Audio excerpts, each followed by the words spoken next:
Hola! Vacation to Bali starts from rupees 22,999 only. GT Holidays. Sun Pictures Kalanithi Maran வழங்கும் தனுஷ் இயக்கி நடிக்கும் ராயன் வெற்றி நடை போடுகிறது.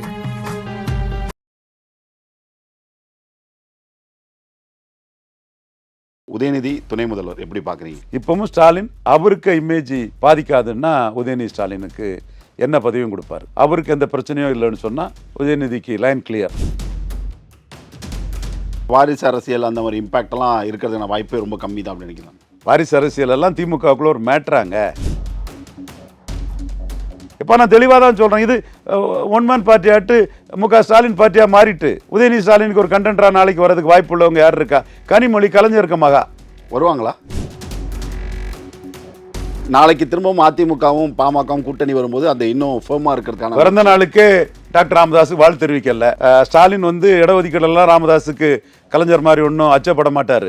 கலைஞர் மாதிரி ஸ்டாலின் அச்சப்பட மாட்டார், குறிச்சு வச்சுடுங்க. ஆனால் பிறந்த நாளுக்கு மரியாதையாக ஒரு கண்ணியமாக ஒரு மூத்த தலைவருக்கு வாழ்த்து தெரிவிச்சார்ல, அந்த கண்ணியமும் பண்பாடும் எடப்பாடி பழனிசாமிக்கு ஏன் இல்லை? அப்போ நீங்கள் எம்பிசியில் சேஞ்சஸ் பண்ணும்போது பிசியில் இந்த 4 சமங்களுக்கும் தனி ஒதுக்கீடு கொடுத்துருக்கணுமா வேண்டாமா? எப்படிங்க நியாயம்? நீங்கள் பெரியாரை சொல்லுவீங்க, தந்தை பெரியாருக்கு பாரதத்தா கொடுக்கணும்னு தீர்மானம் போடுவீங்க. ஆனால் பிசியில் பிரதித்துவம் ஒழுங்காக வராத கல்வி வேலைப்பில் பெறாத சமங்களை அம்போனி விட்டுருவீங்க. யாருக்காக இதை நீங்கள் செய்யலை? யாரை காப்பாற்ற செய்யலை?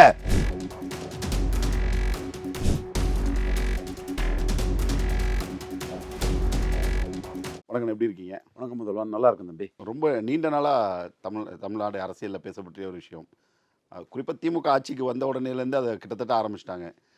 திரு உதயநிதி ஸ்டாலின் துணை முதல்வர் அப்படின்னு சொல்லிட்டு இப்போ கிட்டத்தட்ட உறுதி ஆகிடுச்சு அப்படின்னு. ஆனால் சமீபத்தில் நடந்த உங்களுடைய இளைஞரணி ஒரு கூட்டத்தில் பேசின உதயநிதி ஸ்டாலின் அவர்கள் துணை முதல்வர்கள்லாம் வரும் வதந்தி, அதை நம்பிலாம் யாரும் இப்போ துண்டு போட்டு வைக்க வேணான்னு சொல்லிட்டு கலோக்கியலாக ஒரு பாணியில் ஒரு பதில் சொல்லிட்டு போயிருக்காரு. ஆனால் ரொம்ப ஸ்ட்ராங்காக உதயநிதி ஸ்டாலின் அவர்கள் துணை முதல்வர் ஆகிறார்ன்ற செய்தி வந்துக்கிட்டே இருக்குது. உதயநிதி துணை முதல்வர் எப்படி பார்க்குறீங்க? Stalin alone can do and undo things in DMK. ஸ்டாலினுக்கு அடுத்தபடி அங்கே உதயநிதி தான் பவர் சென்டர். எல்லா மந்திரி இதையும் போய் பாருங்கள், உதயநிதி படம் இருக்கும், அதில் எந்த மாற்றமும் இல்லை. எல்லாருமே உதயநிதியை அக்செப்ட் பண்ணுறாங்க. ஏன்னா குவைட் நேச்சுரல். சக்சஷன் இப்போ இல்லை. நம்ம அந்த இதை ஒரு நேச்சுரல் சக்சஷனை பற்றி பேசும்போது எந்த ஒரு தலைவரையும் அநாகரிகமாட்டோ மனிதாபிமானமற்ற செயலையோ ஒரு சில இழிவானவர்கள் பேசுகிற மாதிரி நம்ம பேச மாட்டோம். பட் அது என்றைக்கும் வரட்டு. It's a nature. ஸ்டாலின் இன்னும் பல ஆண்டுகள் அரசியல் பண்ணணுங்கிறது தான் நம்மளோட ஆசை. அதே வேளையில் அவரை 1 to 1 26 தோக்கடிப்போம் முயற்சி பண்ணுவோங்கிறது அது வேறு விஷயம். இப்பொழுது திமுகவில் சக்ஸஸர் உதயநிதி ஸ்டாலின் தான்ங்கிறது செட்டில்டு மேட்டர். என்னைக்கு சக்ஸஷனுங்கிறது தான் மேட்ரு. ஸோ டெப்டி சீஃப் மினிஸ்டராக உதயநிதி வருவாரா? அது Stalin is calling the shots in DMK. He alone can do and undo things in DMK. அவர் இந்த டைமில் வைக்கிறது நமக்கு கெயின் தான், இது நமக்கு ஒன்றும் நஷ்டம் இல்லை. ஸோ இப்போ வச்சிருவோன்னு நினச்சாருன்னா வச்சது தான்.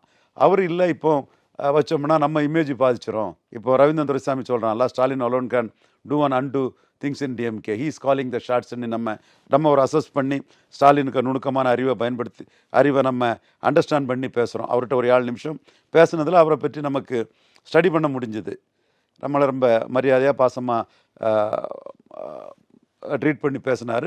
நிறைய விஷயங்களை நம்மகிட்டே ரிவீல் பண்ணார். ஏன்னா நம்மகிட்ட ரிவீல் பண்ணுறது அவருக்கு தேவையில்லை. பட் என்ன நினைக்கிறாருன்னா, இவன் நம்ம தூரத்தில் இருந்தே நம்மளை ஸ்டடி பண்ணிட்டான், அப்போ இவன்கிட்ட இதை நம்ம சொல்கிறது நீ ஸ்டடி பண்ணதெல்லாம் கரெக்ட் தான்பாங்கிறத என்டால்ஸ் பண்ணுற மாதிரி பண்ணார். அது ஆட்சி அதிகாரத்துக்கு வர்றதுக்கு முன்னாடி 7 நிமிஷம் அவர்கிட்ட பேசியிருக்கேன். வந்த பிறகு நாம் அவரை பார்த்தது இல்லைனாலும், அவரை பார்த்து பேசினது இல்லைனாலும் கூட அவரோட நுணுக்கமான கிராப்சிங் கெப்பாசிட்டியும் அரசியலை வெளியே பேசாமல் தெளிவாக அவர் அரசியலை தன்னோட ஃபிங்கர் டிப்பில் விரல் நகத்தில் வச்சுருக்காங்கிறத என்னால் புரிஞ்சிக்க முடிந்தது. ஸ்டாலின் கலைஞரோட பெரிய புத்திசாலித்தனமான தருவன்னு சொல்லும்போது நிறைய பேர் அன்னையா இப்படி போய் யார் மேலே எவ்வளோ கோபத்தில் ஸ்டாலினை ப்ரொஜெக்ட் பண்ணிகிட்டு இருக்காப்புலன்னு கேட்டாப்பில் பலரும். இல்லை, உண்மை நான் சொன்னது.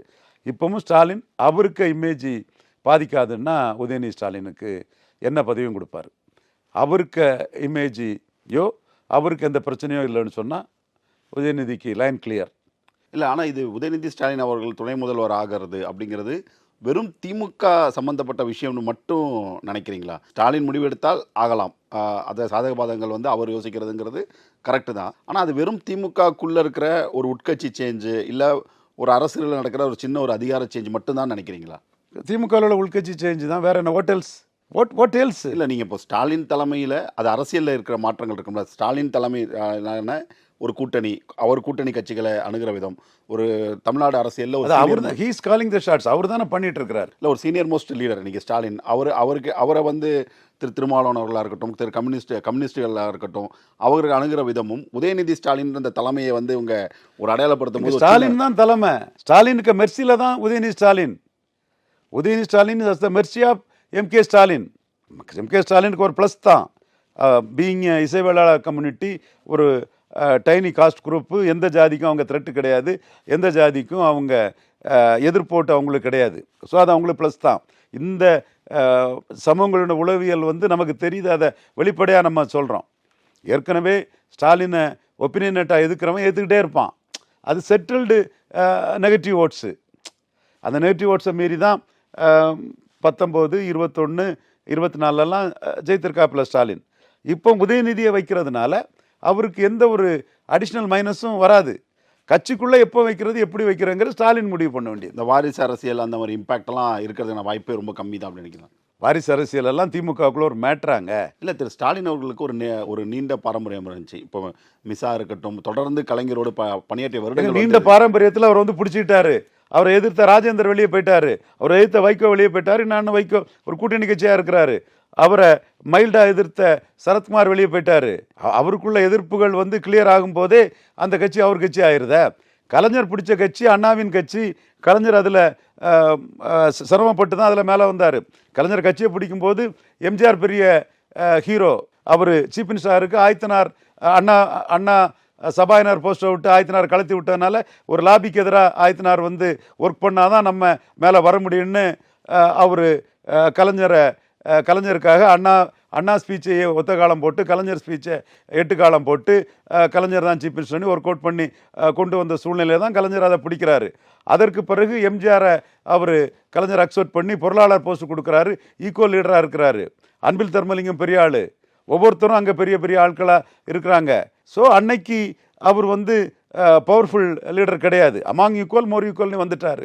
ஒரு லாபிக்கு மேலே ஆயத்தனாருக்குள்ள கோபமும், அந்த லாபி தன்னை தட்டிட்ட ஸ்பீக்கர் போஸ்ட்லேருந்து தூக்கி விட்டுற கோபத்திலும் ஆயத்தனார் வந்து கலைஞர் சிஎமுக்கு ஃபுல்லாக ஒர்க் பண்ணுறாரு. கலைஞர் ஓடுற குதிரை, அது அவர் அண்ணாவே தோக்கும்போது ஜெயித்தவர். அந்த ஓடுற குதிரையை ஐடென்டிஃபை பண்ணி பெட்டு கட்டி அந்த குதிரை ஜெயிக்குது. நெடுஞ்செழியன் மக்கள் திமுக வெளியே போன பிறகு தான் குமரியானந்தன் சொல்கிறாரு, எம்ஜிஆர் போன பிறகு மீதி எல்லாமே திமுக அண்ணா கருணாநிதி தான். இனிமேல் யாரும் போனாரும் அவரும் அவருக்கு கைப்பையும் போகும், நிழல் கூட பகலில் போகாதுன்னு, நெடுஞ்செழியும் கூட நிழல் கூட போகாதுன்னு குமரியானந்தன் சொன்னார். அப்போ நீங்கள் புத்திசாலி, நீங்கள் தான் உங்களுக்கு தெரியும்னு சொன்னால் ஆயத்தனாரும் அடித்து காட்டியிருக்காரு, குமரியானந்தனும் நக்கல் அடித்து காட்டியிருக்காருங்கிறதும் தெரியும். நம்ம யாருக்கும் எதிராட்டோ இதோ சொல்ல வரல, அது எல்லாத்துலேயும் நல்லவங்க இருப்பாங்க, மோசமாக இருக்குமாங்க. 4 பேர் குதர்க்கமாக வன்மத்தோடு பேசும்போது அதையும் புரிஞ்சுட்டு மற்றவங்க அடிப்பாங்கங்கிறதுக்கு தான் சில விஷயங்களை நான் பதிவு பண்ணுறேன். அந்த இடத்துல நெடுஞ்செழியன் கைப்பையோட எஸ்வி சேரி கீழே போனார். நெடுஞ்செழியன் எங்கள் கட்சி தான்னு நினச்சிட்டு இருக்கவங்களுக்கு அடி கொடுத்து எஸ்வி சேரி கீழே போனார் நெடுஞ்செழியன். அதுக்கு பிறகு தான் திமுக கலைஞர் கட்சியாச்சு. அப்படி வரும்போதும் வன்னியர்கள் பவர்ஃபுல்லாக இருந்தாங்க. வீரபாண்டி ஆறுமுகம், மதுராந்தகம் ஆறுமுகம், செஞ்சி ராமச்சந்திரன், துணை பொதுச் செயலாளர் ஆசை தம்பி, இப்படி அந்த கட்சி இருந்தது. உள்ளுக்குள்ளே இருந்து கலைஞருக்கு ஆளாட்டு கோசிமணி இருந்தார்.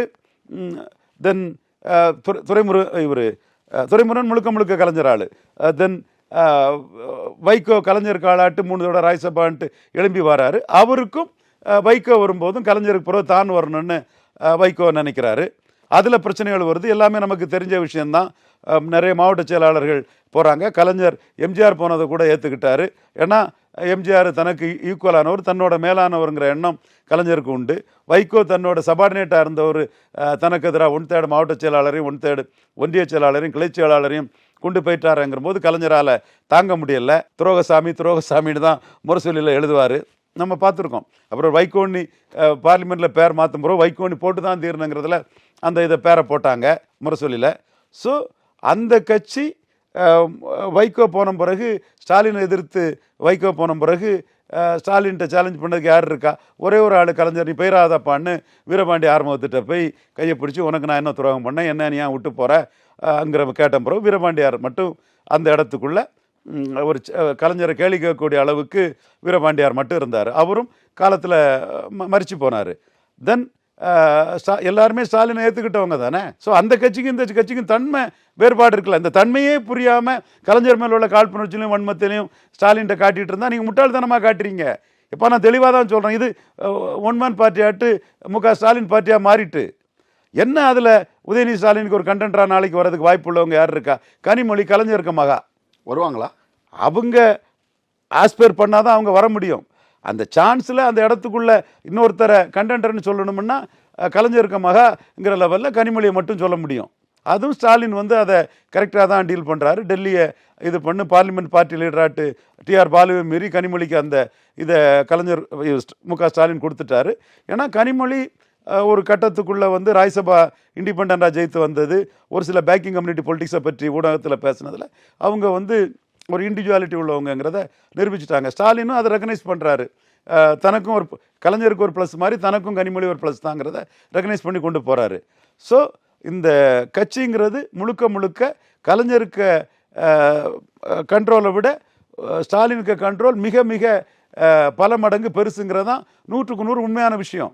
ஸ்டாலின் அவர்களுக்கும் உதயநிதி அவர்களுக்கும் நீங்கள் வந்து இந்த மைனாரிட்டி கேஸ்ட் குரூப்புங்கிறது ஒரு அட்வான்டேஜாக சொல்கிறீங்க. ஏன்னா சமீபத்தில் பாமக நிறுவன தலைவர் ராமதாஸ் அவர்கள் வந்து கிட்டத்தட்ட தமிழ்நாட்டில் 10 பேர் கூட இல்லாதவங்கள்ட்ட நான் என்னோட உரிமையை போய் கேட்கணுமான்னு சொல்லிட்டு தன்னோட 86 வயதில் தமிழ்நாட்டின் மூத்த தலைவராக போற்றப்படக்கூடிய திரு ராமதாஸ் அவர்களுடைய அந்த ஸ்டேட்மெண்ட்டை நீங்கள் எப்படி பார்க்குறீங்க? நாடாளுமன்ற தேர்தலில் நாடாளுமன்ற தேர்தல்னு கலைஞர் சொன்னார் 69 காமராஜர் வெற்றியை. கிருஷ்ணவக சமுதாய ஊரில் யாரும் பிரச்சாரம் பண்ண போக முடியாது. மதுரை முத்துவை கட்டி வச்சு அடித்தாங்க வீரமிகு கிருஷ்ணவக சமூக மக்கள். நாயரில் நேசமணியோட அதிக ஓட்டு, வெள்ளாளரில் காமராஜுக்கு அதிக ஓட்டு, முஸ்லீம்ஸில் காமராஜுக்கு அதிக ஓட்டு, ஈழவரில் திமுக மைண்டட் ஆட்கள் தான் பெரியார் சொன்னார்னு அதிக ஓட்டு, பிராமணர்களில் ராஜாஜி காமராஜை எதிர்த்தும் காமராஜுக்கு அதிக ஓட்டு, நாடாரில் 80% கிட்ட வந்துங்கிறது வேறு விஷயம். ஆனால் இந்த கம்யூனிட்டிகள்லையும் 50%க்கு மேலே தான் கிடச்சிது. அப்போ எல்லா ஜாதி ஆதரவுலையும் குறிப்பாக நேசமணியோட நாயர்கள் அதிக அளவுக்கு நேஷனல் மைண்டட் லீடர்னு காமராஜ் கூட சிறையில் இருந்து கூட இருந்த நாயர் ஃப்ரீடம் ஃபைட்டர்ஸ் எல்லாம் வந்து ஒர்க் பண்ண ஒரு இடத்துல கலைஞர் வந்து நாடாளுமன்ற நாடாளுமன்ற தேர்தல்னு சொல்லும்போது இதே பெரும்பான்மை சமுதாயம் எத்தனை அதை ரசித்து மதித்து அதை சிலாகிச்சுங்கிறது நமக்கு தெரியாதா முதல்வன்? நான் ஃபேக்டை தான் சொல்கிறேன். வன்னியருக்கு கடுமையான எதிர்ப்பு இருக்குது, நாடாருக்கு கடுமையான எதிர்ப்பு இருக்குது. தனித்தன்மை உள்ள காஸ்ட்டு, அடர்த்தியாக இருக்கக்கூடிய காஸ்ட்டு, எந்த இடத்துலையும் அடிபணியாமல் போகக்கூடிய ஒரு தன்மையில் உள்ள காஸ்ட்டுகளுக்கு திரளக்கூடிய காஸ்ட்டு, எண்ணிக்கை பலம் உள்ள காஸ்ட்டுகளுக்கு எதிர்ப்பு இருக்க தான் செய்யும். இல்லை ஒருவேளை துணை முதல்வர் உதயநிதி ஸ்டாலின் அப்படின்னு ஒரு முடிவெடுக்கிறார் திரு ஸ்டாலின் அவர்கள் எடுத்துக்கலாம். என்னென்ன மாதிரியான சவால்கள் வந்து திரு உதயநிதி அவர்கள் முன்னாடி இருக்கும்? ஒரு சவால் இல்லைங்க, கம்ஃபர்டபுளான இது. ப்ளஸும் மைனஸும் முக ஸ்டாலின் தானேங்க. Is at the mercy of Stalin, is a delegated power of Stalin. மற்றபடி அவர் ஸ்டாலினுக்கு ப்ளஸ் தான். மீண்டும் அதையே சொல்கிறேன், எதிர்ப்போட்டு இல்லாத இசைவேளாளர் கம்யூனிட்டிங்கிறதுனால சினிமா கலைஞர் அது ப்ளஸ் தான். அவர் பிரச்சாரம் பண்ணுவார், அது ப்ளஸ் தான். பட் ஸ்டாலினுக்கு இமேஜுக்குள்ளே தான் Udhayanidhi Stalin. But is plus two Stalin, value addition to Stalin. அண்டம் கிடுகிடுக்க ஒரு போராட்டம் நடத்த போகிறோம் அப்படின்னு சொல்லிட்டு திரு ராமதாஸ் அவர்கள் வன்னியர் இடஒதுக்கீடுக்காக இந்த முறை மாநில அரசோடைய ஸ்டேட்மெண்ட் வந்து சாதிவாரி கணக்கெடுப்புங்கிறது மத்திய அரசுகிட்ட இருக்குது, மத்திய அரசு தான் பார்க்கணும் அப்படின்னு அவங்க கை காட்டுறாங்க. அவங்க அங்கே கை காட்டுறதுக்கு நீங்கள் ஏன் முதல்வராக இங்கே இருக்கணும்னு ஒரு கேள்வி வைக்கிறாரு. வன்னியருக்கு எதிராக திமுகவை நோக்கி அரசியல் திருப்புறதுக்கான முயற்சி அது. அப்படியா நீங்கள் நெகட்டிவாக பார்க்குறீங்க? எடப்பாடி கிட்ட குவிஞ்ச ஓட்டை தன் பக்கம் எடுக்கிறதுக்கான முயற்சியை பார்க்கலாம் இல்லையா? அந்த ஓட்டு யார்கிட்ட குவிஞ்சு போய் கிடக்கு? எடப்பாடிகிட்ட தானே குவிஞ்சு போய் கிடக்கு. எங்கள் அண்ணன் ரஜினிகாந்த் பலமுறை சொல்லிட்டேன், ஜெயலலிதா அம்மையார் கூட்டணி கேண்டிடேட்டு தடா பெரியசாமி ஆதரிச்சு டெபாசிட் இழந்த இடம் சிதம்பரம். அன்னைக்கு ராமதாஸா திருமாவளவனானி ஃபைட் இருந்து நானே அண்ணனை வந்து திருமாவளவனை சப்போர்ட் பண்ணலான்னு சொல்லும்போது அவர் இஷ்யூ தெரியாமல் விஜய் வந்தாலும் அவுட்டு தான், அஜித் வந்தாலும் அவுட்டு தான், சூர்யா வந்தாலும் அவுட்டு தான். நான் விஜய்க்கு மட்டும் சொல்லலை, எந்த நடிகர் வந்தாலும் அவுட்டு தான். அண்ணன் ரஜினிகாந்தே அவுட் ஆயிருக்காரு. திருமாவளவன் சப்போர்ட் பண்ணுங்கண்ணே, மற்ற தொகுதியில் கொஞ்சம் அட்ஜஸ்ட் பண்ணி இங்கே ராமதாஸை தோக்கடிச்சிடலான்னு நம்ம சொன்னோம். அவர் தடா பெரியசாமியை சப்போர்ட் பண்ணி 3வது போச்சு, டெபாசிட் போச்சு. சிதம்பரத்துக்குள்ளே இன்னைக்கு எடப்பாடி பழனிசாமி ஜெயலலிதாவும் ரஜினிகாந்தும் தோத்த இடத்துல 35% வாக்கெடுத்து 2வது வந்திருக்கிறாரு. ராமதாஸும் அவருக்கு ஆதரவு கேண்டிடேட்டையும் 14% தள்ளிட்டாரு. இப்போது ராமதாஸரோட இவரோட அந்த மூவ் கூட அதிமுகட்ட கோரிக்கை வச்சோம், அதிமுக நிறைவேற்றினாங்க. திமுகட்ட கோரிக்கை வைக்கிறோம், ஆனால் திமுக அதை நிறைவேற்றலை அப்படின்ற ஒரு முகமாக நிறுத்துறது ஒன்று. அதற்கான முயற்சியாக இது இருக்கலாம்ல. நாளைக்கு திரும்பவும் அதிமுகவும் பாமகவும் கூட்டணி வரும்போது அந்த இன்னும் ஃபேமாக இருக்கிறதுக்கான பிறந்த நாளுக்கு டாக்டர் ராமதாஸுக்கு வாழ்த்து தெரிவிக்கல. ஸ்டாலின் வந்து இடஒதுக்கீடெல்லாம் ராமதாஸுக்கு கலைஞர் மாதிரி ஒன்றும் அச்சப்பட மாட்டார். கலைஞர் மாதிரி ஸ்டாலின் அச்சப்பட மாட்டார், குறித்து வச்சுடுங்க. ஆனால் பிறந்த நாளுக்கு மரியாதையாக ஒரு கண்ணியமாக ஒரு மூத்த தலைவருக்கு வாழ்த்து தெரிவிச்சார்ல, அந்த கண்ணியமும் பண்பாடும் எடப்பாடி பழனிசாமிக்கு ஏன் இல்லை? உங்களுக்கு என்ன செல்வாக்குன்னு எனக்கு தெரியும், நீங்கள் எனக்கு தேவையில்லை, நீங்கள் எனக்கு முக்கியமான ஆள் இல்லை. இதான மெசேஜ் எடப்பாடி பழனிசாமிக்கு மெசேஜ். உங்களை மீறி அந்த ஓட்டை நான் எடப்பாடியிலே தட்டி தூக்கி எடுத்தாச்சு. நீங்களும் நானும் சேர்ந்து இருக்கும்போது 8000 ஓட்டு உதயசூரியனுக்கு கீழே கிடந்தோம் நம்ம. இப்போ இன்னைக்கு பவர்ஃபுல் செல்வ கணபதி நின்று 40,000 ஓட்டு நான் கூட வந்துட்டேன், நீங்கள் என் கூட இல்லை. சேலத்தில் 9% தான் நீங்கள் எடுத்திருக்கீங்க. அதுவும் நீங்கள் உங்களுக்கு யார் அந்த 9% போட்டாங்கன்னு எனக்கு பூத்து வாரியாக தெரியும். செல்வ கணபதி இல்லைன்னா நான் தோற்றுருப்பேன். செல்வ கணபதி இருந்தனால தான் திமுக அங்கே ஜெயித்தது. உங்கள் ஓட்டை நான் ஏற்கனவே சாப்பிட்டாச்சு. இதுதான் சூழ்நிலைங்கிறது. இது தானே எடப்பாடி பழனிசாமி வாழ்த்து தெரிவிக்காத காரணம். ஏன்னா திமுகவும் டாக்டர் ராமதாஸும் கூட்டணியில் இருக்காங்க. எப்போ இருந்தாங்க? நீங்கள் 19 கூட்டணியில் இருந்தீங்க, 21 கூட்டணியில் இருந்தீங்க. அப்போ திமுக கூட்டணியிலேருந்து 2009க்கு மேலேயே கூட்டணி கிடையாது. 9லே அவங்க குறி வச்சு திமுக பாமகவை தோக்கடிச்சாங்க. அப்போ 2011 இருந்தாங்க. 11 இருந்தாங்க. 11க்கு மேலே இல்லை. 11 இவர் கரெக்ட். 11 அந்த பொருந்தா கூட்டணி அமைஞ்சாங்க. 11க்கு மேலே இல்லை. 11க்கு மேலே 14 இல்லை, 19 இல்லை, 16 இல்லை, 19 இல்லை, 21, 24 வரைக்கும் இல்லை. இல்லை. நீங்கள் வந்து 9 தோல்விக்கு பிறகு கலைஞர் பயந்து போய் டாக்டர் ராமதாஸை சேர்த்துக்கிட்டாரு. பொருந்தா கூட்டணி ஆகி தோத்துது. இவர் கரெக்ட். 11 இருந்தாங்க. 19லையும் 21லையும் எடப்பாடி தானே கூட்டணியில் இருந்தார். அவர் ஏன் வாழ்த்து தெரிவிக்கல? அப்போ அவர் பதறாரு. இங்கே அரசியல் ராமதாஸ் வர்சஸ் ஸ்டாலின்னு வடதமிழ அரசியல் போயிருமோ, வன்னியர் வர்சஸ் நான் வன்னியர்னு போயிருமோ. 98ல் ஜெயலலிதா உருவாக்குனாது. 98ல் ஜெயலலிதா 2 இதை உருவாக்குனாங்க. ஒன்று இந்துத்துவா வர்சஸ் கிறிஸ்டின் முஸ்லீம் மத சார்பின்மை, வன்னியர் வர்சஸ் நான் வன்னியர். 98ல் ஜெயலலிதா அம்மையார் உருவாக்குனாங்க. நீர்பூத்த நெருப்பாக மக்கள்கிட்ட இருந்தது தான். பாஜக உருவம் எடுக்கும்போது மைனாரிட்டிஸ் கன்சால்டேட் ஆகிறாங்க. வன்னியர் மேட்ரு ஏற்கனவே இன்னொரு திசையில் காமராஜ் 52ல் உருவாக்குனது தான். அதை மீண்டும் ஜெயலலிதா ரிவைவ் பண்ணுறாங்க. அது இங்கே போயிட்டு இருக்குது. அதோட விளைவு இன்னைக்கு விக்கிரவாண்டியில் 57 வன்னியர் பூத்தில் டாக்டர் ஐயா லீட் காட்டினார். இத்தனை அரிசி மூட்டை 1000 ரூபா எல்லாமே இத்தியாதி எல்லாம் இருந்தும் அவர் காட்டினார். நம்மளே சொன்னோம் போலரைஸ் ஆகுன்னு. ஒரு நடிகர் கூட கள்ளச்சாராயத்தெல்லாம் பார்த்து அவருக்கு ஏதோ பெரிய செல்வாக்கு இருக்குது, திமுக அதனால் ரொம்ப குறைஞ்சிரும் நினச்சார். பாவம், தவறான ஆலோசனை வழிகாட்டல அவர் போய் முகத்தில் கறி பூசிக்கிட்டே தான் முக்கியம். கள்ளக்குறிச்சி போய் நம்ம சொன்னோம், ஆம்ஸ்ட்ராங் மரணமோ இந்த கள்ளக்குறிச்சி ஆராயணசாவோ திமுக பாதிக்காத 55% வாக்குக்கு மேலே திமுக போலரைசேஷனில் வரும்னு சொன்னோம். 63 வந்துட்டாங்க.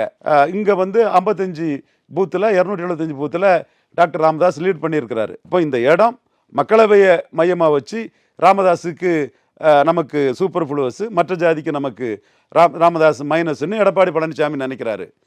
ராமதாஸ் இந்த விக்கிரவாண்டியில் எழும்பி நின்று அவர் தன்னை மீண்டும் நிலைநாட்டுறதுக்கு வந்து அனைத்து ஆயத்த வேலைகளையும் வில் போரோட களத்துக்குள்ளே வராரு. இதில் ஸ்டாலினுக்கு வந்து ஒரு வகையில் லாபம்தான். ஸ்டாலினுக்கு மிக நன்றாக துல்லியமாக தெரியும். கலைஞர் மாதிரி அச்சப்பட்டு அரசியல் பண்ணக்கூடியவர் அல்ல ஸ்டாலின் இந்த இடத்துக்குள்ளே. நான் ஏற்கனவே கணிச்சு அதை சொல்லிட்டேன். இப்போ வந்து எடப்பாடி தான் இதுக்குள்ளே சிக்கலில் வலமும் போகாமல் இடமும் போகாமல் நிற்கிறாரு. கொடுத்தாரு இல்லையா? அதே எடப்பாடி பழனிசாமி ஐயா நான் கொடுத்தது சரின்னு சொல்லுவாரா? நாம செக் வைக்கிறோங்க. தாழ கிடப்பாதே தற்காப்பதே தர்மங்கிற ஐயா வைகுண்டர் வழியில் வந்தவங்க நாம. எதையும் நியாயம் நம்ம இருந்தோன்னா துணிச்சலாக பேசக்கூடிய தாழ்நிங்க நாடார் தொண்டை நாம. அதனால நீங்கள் வண்ணார் நாவிதர் குயவர் போயர் ஒட்டர் வேட்டுவ கோளர் குறும்ப கவுண்டர் தொட்டிய நாயக்கர் மருத்துவர் மங்களா முக்குவர் பரதவராஜ குல மீனவர் 10% மேலே இருக்காங்களே, இவங்க என்ன இடம் வந்திருக்காங்க? அம்பாசங்கர் கமிஷன் வச்சு தானே சிபி சண்முகம் ஐயாவும் எடப்பாடி பழனிசாமி ஐயாவும் கொடுத்தாங்க. நான் நியாயத்தை கேட்குறேன். இந்த சமூகங்கள் எண்ணிக்கை அம்பாசங்கர் என்ன சொல்கிறாரு? என்ன எம்பிபிஎஸ் இடங்கள் வந்திருக்காங்க? மனச்சாட்சி படி சொல்லுங்க. தெருவில் இறங்கி போராடாத சமூகங்கள்னு இந்த சமூகங்களை கைவிட்டது நியாயமா? நாம் இதை கேட்டதில் ஸ்டாலினும் வந்து இவங்களை புறக்கணிச்சு நம்ம செய்திட முடியாது. பெரிய விழிப்புணர்ச்சியை தந்தை பெரியார் கூட கம்பேர் பண்ணாண்டா. இன்னைக்குள்ள காலகட்டம் இருந்து பேசினாலே மக்களை ரீச் ஆயிரும். ஜாதிய வாட்ஸ்அப் குழுக்கள் இதில் எல்லா ஜாதிக்கும் இருக்குது. கிளியர் கட்டாக அது ரீச் ஆயிரும். அந்த அளவுக்கு ரீச் பண்ண வச்சுட்டான ரவீந்திரன் துரைசாமி. குரல் அவுட்டின் குரலாக ஒழிச்சிட்டான, எக்ஸ்ட்ராடினரியாக நின்றுட்டானங்கிறதுல ஸ்டாலின் உணர்றாரு. தெரியாமல் இல்லை அவர் ஒன்றும். அடுத்தால இன்னொன்று எடப்பாடி பழனிசாமிகிட்ட இன்னொரு இதை செக் பண்ணி கேட்குறோம். ஐயா எடப்பாடி பழனிசாமியே அவர்களே, மதிப்புக்குரிய ஐயா எடப்பாடி பழனிசாமி அவர்களே, உங்களை மதிக்கிறேன். நீங்கள் செய்த 7.5% பாராட்டுறேன். பாதுகாக்கப்பட்ட வேளாண் மண்டலமாக டெல்டாவை அறிவித்ததை பாராட்டுறேன். கவுண்டர் பண்ணுவாருன்னு சொன்னேன். எய்தர் எடப்பாடி ஆர் எலெக்ஷன் சொன்னேன். எல்லாம் உண்மை தானே. பட் நீங்கள் வந்து எம்பிசியில் மாற்றம் கொண்டு வரவங்க பிசியில் ஏன் மாற்றம் கொண்டு வரல? யாதவர்கள் உரிய இடம் பெற்றுட்டாங்களா? உங்கள் மனச்சாட்சிக்கு தெரியாது யாதவர்கள் உரிய இடம் பெறலன்னு? அரசியலில் பரவாயில்ல, பெரிய கற்பன் கண்ணப்பொண்ணு 2 அமைச்சர்கள் வந்துட்டாங்க, 2 பேரும் பவர்ஃபுல்லான ஆட்கள். சரி, கல்வி வேலை வாய்ப்பில் யாதவர்கள் உரிய இடம் பெற்றிருக்காங்களா? ஐயா எடப்பாடி மனச்சாட்சிக்கு தெரியுமா தெரியாதா? சிவி சண்முகத்துக்கு தெரியுமா தெரியாதா? முத்தரையர்கள் பிசியில் இருக்கிறாங்க, அந்த எண்ணிக்கை உங்களுக்கு தெரியும். அம்பாசங்கர் அந்த எண்ணிக்கையை சொல்லியிருக்காரு. கலசம் ஆணைமுத்தோட இது சமூக நீதி மலரில் கலசம் அதை எடுத்து எழுதியிருக்கிறாரு. அம்பாசங்கர் கமிஷன்லையும் சட்டநாதன் கமிஷன்லையும் முத்தரையர் எண்ணிக்கை இருக்குது. விஸ்வகர்மா சமுதாயம் பரவலாக வாழ்கிறாங்க. திருச்சியில் கணிசமாக இருக்காங்க. எங்கள் ஊரில் நார்கோயிலே நாடார் அடுத்தால second largest community Vishwakarma community தான். என்னோட அரசியல் ரீதியாக போஸ்கோ சார் வந்து செகண்ட் லார்ஜஸ்ட் விஸ்வகர்மாங்கிறத கார்பரேஷன் வரும்போது அவங்களுக்கு முக்கியத்துவத்தை பேசுவார். அவர் வழியில் நானும் பேசுகிறேன். அந்த இடத்த அவரோட பாயிண்டை எடுத்து நானும் பேசுகிறேன். அந்த சமூகம் இன்னைக்கு பிசியில் எல்லா ஊர்லேயும் இருக்குது. அவங்களுக்கு என்ன நீங்கள் பண்ணீங்க? செங்குந்தர் அவங்க உரிய இடம் வராங்களா? அப்போது இந்த 4 சமூகத்தையும் நான் சொல்கிறேன், எக்ஸ்ட்ராடினரி நான் சொல்கிறேன். நான் இந்த நாடார் யார் சமூகத்தை நான் சொல்லலை. இந்த 4 சமூகத்துக்காக நான் நின்று சொல்கிறேன். இந்த சமூகங்களுக்கு பாதிப்பு சிவி சண்முகத்துக்கும் எடப்பாடி பழனிசாமிக்கும் தெரியாதா? புரியாதா? நியாய உணர்வு அவங்கள்ட்ட இருக்குதா? அப்போ நீங்கள் எம்பிசியில் சேஞ்சஸ் பண்ணும்போது பிசியில் இந்த 4 சமூகங்களுக்கும் தனி ஒதுக்கீடு கொடுத்துருக்கணுமா வேண்டாமா? எப்படிங்க நியாயம்? நீங்கள் பெரியாரை சொல்லுவீங்க, தந்தை பெரியாருக்கு பாரதத்தா கொடுக்கணும்னு தீர்மானம் போடுவீங்க. ஆனால் பிசியில் பிரதித்துவம் ஒழுங்காக வராத கல்வி வேலைப்பில் பெறாத சமூகங்களை அம்போனி விட்டுருவீங்க. யாருக்காக இதை நீங்கள் செய்யலை? யாரை காப்பாற்ற செய்யலை? அம்பேத்கர் சொல்வார், if justice is on your side you need not blink at any point of time, certainly you win the war. நியாயம் என்கிட்ட இருக்குன்னு ஐயா எடப்பாடி பழனிசாமிக்கு தெரியும். தமிழக முதல்வர் மு.க. ஸ்டாலினுக்கு தெரியும். டாக்டர் ஐயாவுக்கு தெரியும். நான் நியாயத்தை பேசுகிறேன். இங்கே இடஒதுக்கீடு மாற்றி அமைக்கப்பட்டு சமூக நீதி வழங்கப்படணும்னா சபல்டன் காஸ்ட், வண்ணார், நாவிதர், குயர் போன்றவங்களுக்கும் வழங்கப்படணும். யாதவர், செங்குந்தர், முத்தரையர், விஸ்வகர்மாவுக்கும் வழங்கப்படணும். மீண்டும் ஐபிசி தமிழ் சார்பாக நன்றி உங்களுடைய எல்லா விரிவான பதில்களுக்கும். Hola! Vacation to Dubai starts from ₹29,999 only. GT Holidays. Sun Pictures Kalanithi Maran வழங்கும் தனுஷ் இயக்கி நடிக்கும் ராயன் வெற்றி நடை போடுகிறது.